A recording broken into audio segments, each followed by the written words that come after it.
Сооротуучу Кудай. 12-июль.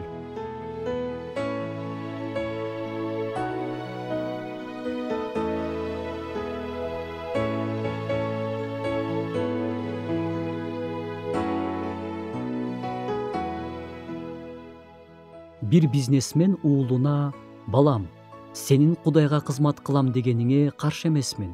Бирок менин кеңешимди кабыл алып, акылдуу болчу. Мен 40 жылдан бери бизнес менен алектенип келем. Жана сенден суранам. Компанияда иште, акча тап, анан деле Кудайга кызмат кылып жетишесиң. Буга баласы мындай деп жооп берди: ата, жакшы насаатыңыз үчүн сизге дайыма ыраазымын. Кечиресиз. Бул жолу сиз менен макул эмесмин.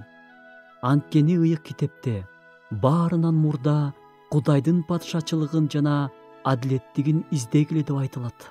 Ошондуктан мен акча табууну биринчи орунга койгум келбейт. Мен Кудайдыкын биринчи орунга коем. Бирок ата, муну менен мен компанияга көңүл кош мамиле кылам дебейм. Компанияга ошондой эле ишенимдүүлүк менен иштей берем.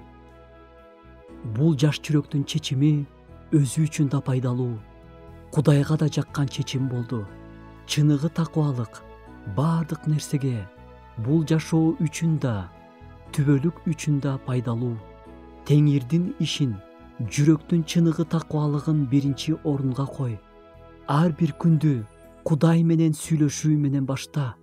Ыйса ар бир жаңы аракетте сени жетектесин. Жашооңдо муктаждыкка туш болсоң да, ойлонбостон Кудайдыкын танда дээр элем. Кудай болсо сеникин жалгаштырат.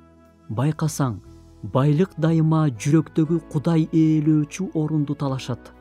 Бирок сен дайыма туура тандоо кылаларыңа Кудай жардам берсин.